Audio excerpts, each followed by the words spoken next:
This is the Perimeter, a daily cyber intelligence report. Today is December 19th, 2025. Time is 1500 Zulu. Priority is routine. Bottom line up front, the U.S. State Department offers $10 million for IRGC hackers. The 2026 National Defense Authorization Act requires secure mobile devices, training, and mental health help. Poland arrests Ukrainian nationals with hacking equipment in the heart of Warsaw. Portugal creates a new cybersecurity legal framework, and Google adds Chrome AI agent protections. General news. Google adds Chrome AI agent protections. Google introduced a new security layer for Chrome's Gemini-powered agentic browsing that places all AI-driven actions under the scrutiny of a high-trust oversight model called the User Alignment Critic, which is isolated from untrusted web content and evaluates every requested operation for safety and relevance before allowing execution. If an action is deemed risky or unnecessary, the system blocks it or forces explicit user approval, reducing exposure to threats such as unauthorized transactions, cross-site actions, or data leakage. This control layer, combined with origin restrictions, prompt injection defenses, mandatory confirmations for sensitive leaks, for sensitive tasks, and ongoing red teaming and automatic security updates, is designed to harden the browser against misuse or manipulation of autonomous AI capabilities. Domestic events and incidents. State Department offers $10 million for IRGC hackers. The U.S. State Department is offering up to $10 million for information leading to the identification or location of two hackers, Mohammed Bagar Shrikar and Fatemeh Siddiqian Kashi, accused of running cyber attacks under Shahid Shustari, a covert cyber unit linked to IRGC Cyber Electronic Command. Shahid Shustari, also known under previous aliases like Eminet Pasargad, has allegedly targeted critical infrastructure in the U.S., Europe, and the Middle East, wreaking financial damage and disrupting sectors such as news, shipping, energy, finance, travel, and telecommunications. The group is also accused of orchestrating a multifaceted cyber campaign aimed at influencing and interfering with the 2020 U.S. presidential election, including hacking election-related systems and disseminating disinformation under false flag identities. NDAA 2026 Cybersecurity Reforms. A compromised version of the fiscal 2026 National Defense Authorization Act would require that senior leaders and personnel working on sensitive national security missions use government-provided mobile phones that meet strict cybersecurity standards.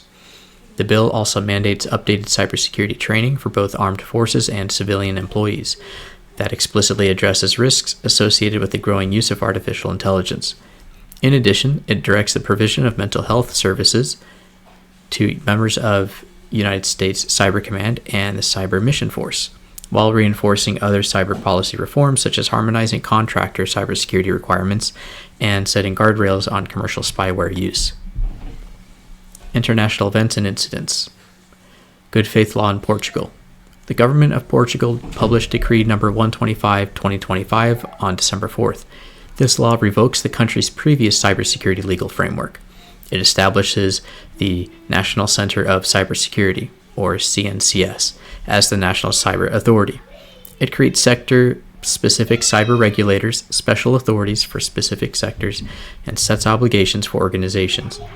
The law, most importantly, legalizes ethical hacking for security researchers with the following exemptions: purpose limited strictly to identifying vulnerabilities, no intent to cause damage or obtain benefit, immediate reporting of vulnerabilities to the system owner and to CNCS, actions must be minimal, necessary, and proportional, no data extraction, exploitation, or public disclosure, and secure deletion of any unintentionally accessed data.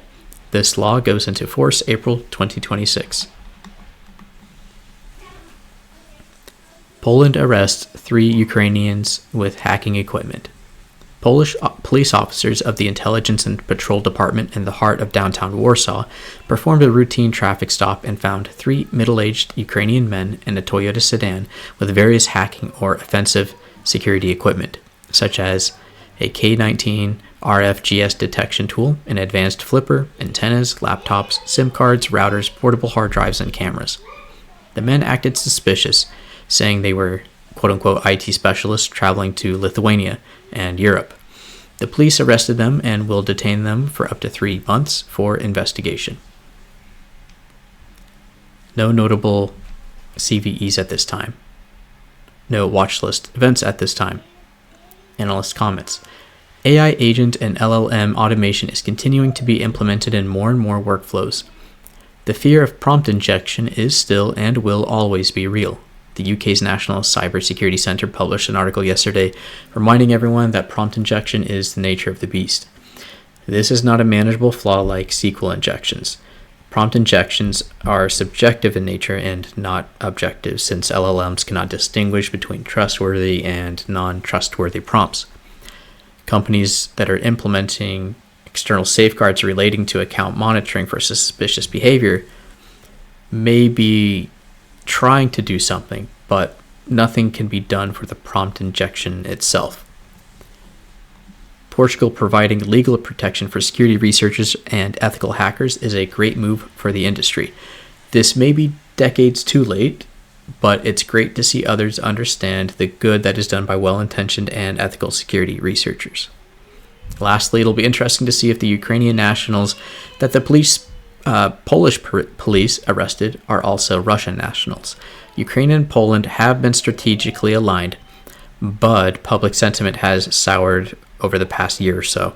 A November 2025 poll in Poland shows 65% of Poles believe the relationship will worsen.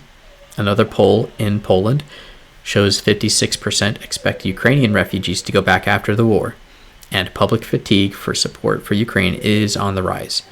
Poland and Ukraine may be on the same side, but their long history and rivalry will not allow an unmetered allowance of Polish public funds, goodwill, or military support forever. Perhaps cyber attacks on Polish infrastructure have already occurred due to Ukrainians not being happy with actions or non-actions of the Polish government for their aid.